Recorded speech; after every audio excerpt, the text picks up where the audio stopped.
Godfrey putting the ball in and getting it out, and a penalty going for Bradford as well. It's a scrum infringement. And Keith Mumby will put the ball into touch. And I'm sure Barry Seaborn in the dressing room will have been stressing the need for his lads to try and get some points on the scoreboard in the early stages of the second half. They had a good ending to the first half, but without making it count in terms of points. Godfrey now. Hobbs, who's not going to try for Bradford Northern since he moved to them from Oldham towards the end of last season. In fact, his last try in the league was against Bradford. So Roebuck's involved for the first time. Getting it to Skerritt, and chances for Bradford. The ball's knocked forward. It's not, it's a try. Well, I thought the ball had been knocked forward there in the first instance, but the try has been given and it's gone to Carl Fairbank. Well, Fairbank is Northern's leading try scorer this season, and he'll be delighted with that. His 9th of the season.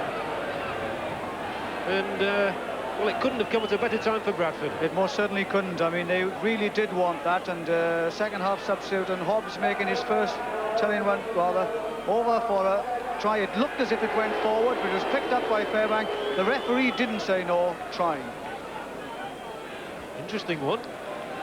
Well, if we can just watch it again here now, and it's the ball comes out here, and Kevin Skerritt turns inside. The man is held down by Joyner and Rookley. The ball seems to go loose here in the tackle, but Fairbank didn't think so, and picks it up, looks at the referee, and plonks it down for a good try, for some good pressure. He played to the whistle. And Fairbank, the Great Britain man, now watches as Hobbs tries to add the 2 points, which he does. And Bradford Northern are back in it. It's 10-8 for Castleford, and it's the number 8 forward who's got those 2 points. So we highlighted the battle between the hookers before this match. Beardmore and Noble, and Castleford's Beardmore has won another scrum. Most of them have been with the head. Lindner gets it out.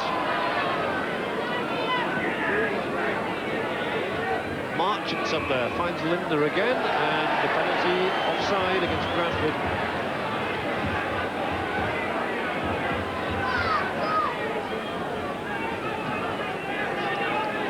So, well, the penalty's still fairly even.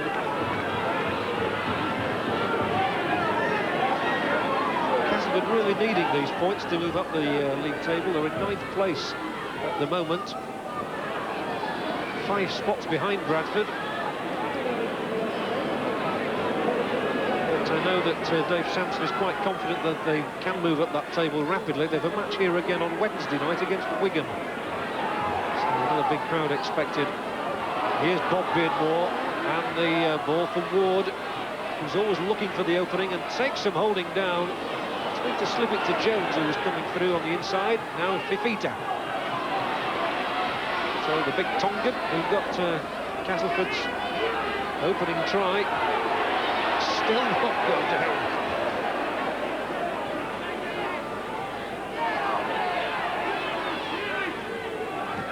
Beardmore, Joyner, it's going right across the line for Lindner. Bob Lindner hasn't really shown his best form for Castleford this season. He did very well for them in his few appearances last season. I know they've been looking for a bit more from him, and that ball's gone out on the full. Well, they have 2 good creative halfbacks in Beardmore and John Joyner, and these 2 players have really brought other players on outside them. And Castleford have belied their defensive qualities because their defence hasn't been all that good. But my gosh, they've tackled well as well this afternoon, as has Bradford Northern, and both sides have still been able to raise their game a bit and make some very good tries. Here's Mercer. I wonder if Bradford at the end of the day might just look back and regret that moment when Mercer looked a certain scorer and didn't quite make it because of a brilliant try-saving tackle by David Flange.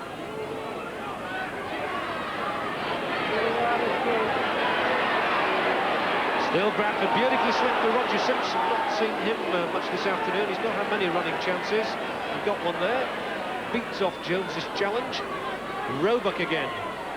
Long ball, and it was taken by Stewart on the full. Almost seemed to hit him. Smack where he didn't want it. Godfrey.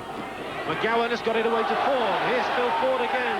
Can he slip Marchant's tackle? Well, he did. Gave it to field, marches away, goes inside, goes outside, fights off one player, can't fight off the second. It was Hobbs.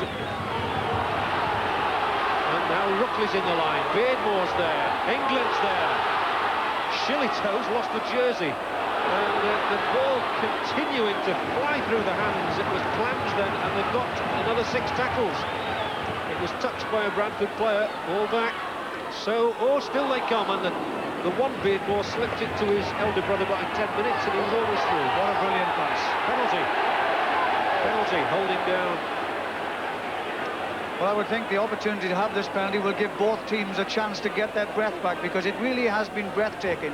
It's been end-to-end stuff, with balls being passed across the field and men coming up in support, both on the inside and the outside, and both defences have been under an awful lot of pressure.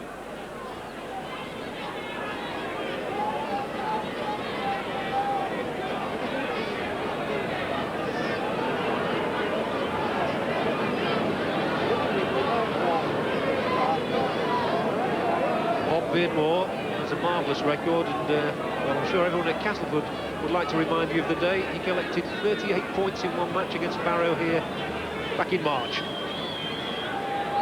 Very reliable kicker. As he shows us there, what a marvellous.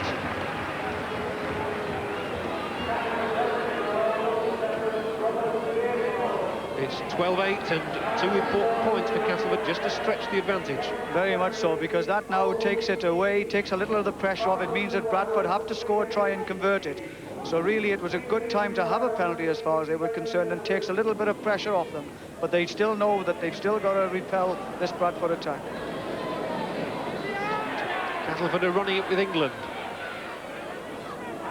So Bradford now have conceded 3 more penalties than of Castleford. But here's Shillitoe. He's never stopped running all day. And again, it's going to take 3 men to effect this tackle. That was Lindner, who just pushes Roebuck off him. Play restarts. And Kevin Ward goes for a gap, slips it inside for Bob Beardmore. The tackling has been absolutely intense throughout. And there's been a lot of good qualities to admire in this game, in attack and defence. Joyner, always looking for support, and Jones had come up the other side of him when he turned round, didn't see him.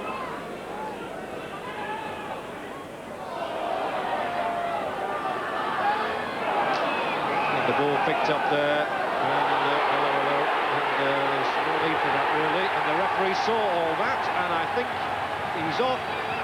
Now, is it a question of 10 minutes? I think it is. And it was David Hobbs. It was rather a silly thing to do right under the nose of the referee. Well, this has happened on a number of occasions. They've done it once or twice, Bradford have. They've been guilty of doing it in the tackle near where the referee is. And although it was retaliation for something that he obviously saw going against him, by Shillitoe, he should not have hit back at the player, as a result of which has given Cass another chance for a penalty and another 2 points.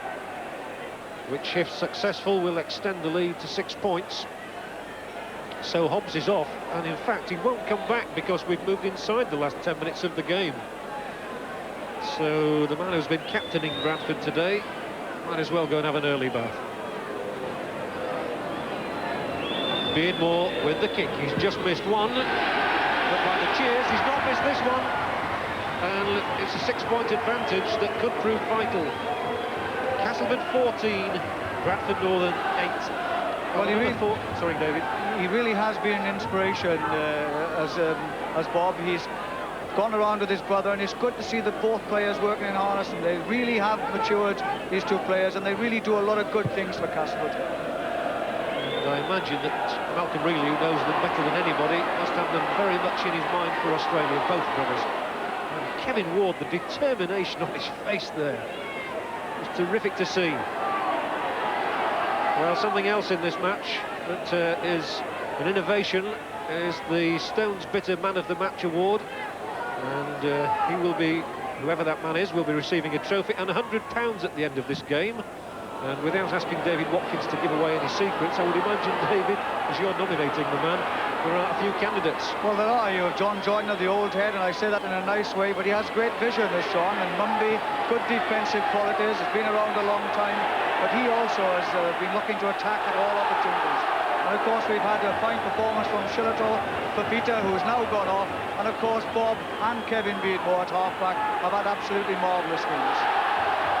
And Bradford getting themselves into a spot of bother there, but always willing to run the ball. They've lost it now, and there could be a clinching try here if Shillito can get that ball out. It was amazing that Phil Ford was doing the corkscrew act. Oh, and Linda's trying to plunge it at the corner. And whoa, they're going to hold him up just by the line.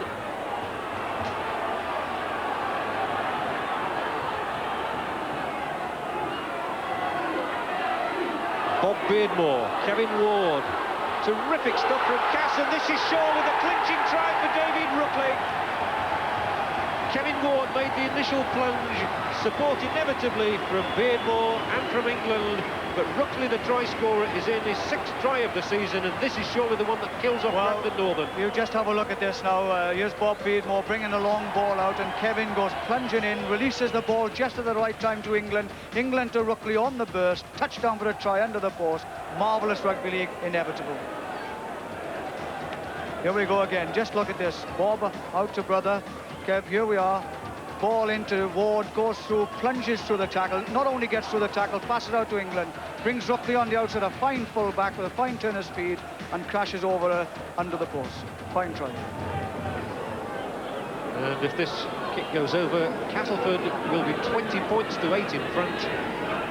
As it does, 20 points to 8 it is in the game, but I would say now beyond Bradford Northern. Well, Castleford have now scored 3 excellent tries, and they look as though they might yet add to that tally. Joyner slips it away. England plunges forward, still going. Marchant. Oh, Tony Marchant's held 7 or 8 yards short. Chance now for Joyner. Joyner's close, slips it back. Kevin Beardmore picked up here, and it wasn't a knock on. Kevin Ward's got the ball. Bradford can't get it off them.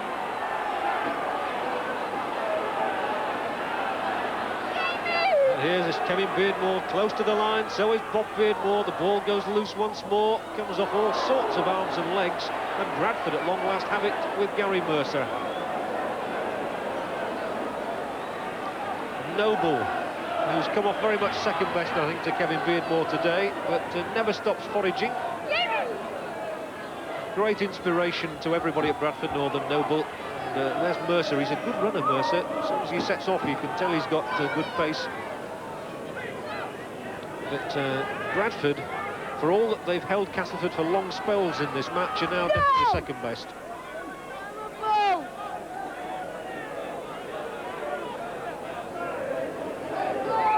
Roebuck, and there'll be an offside here. So it's beginning to look like a second successive defeat for Bradford, knocked out of the John Player Trophy 2 weeks ago by Oldham. They didn't have a match last week. They've never given in this contest, and they'll be a lot happier than they were here on New Year's Day, when they conceded 46 points.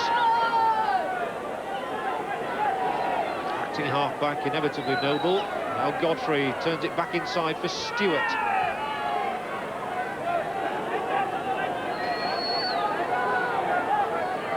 So some 15-20 yards out, it's Skerritt.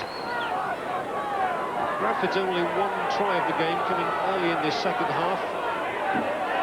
Mercer once more, he's deserved a try in the match, if anybody has.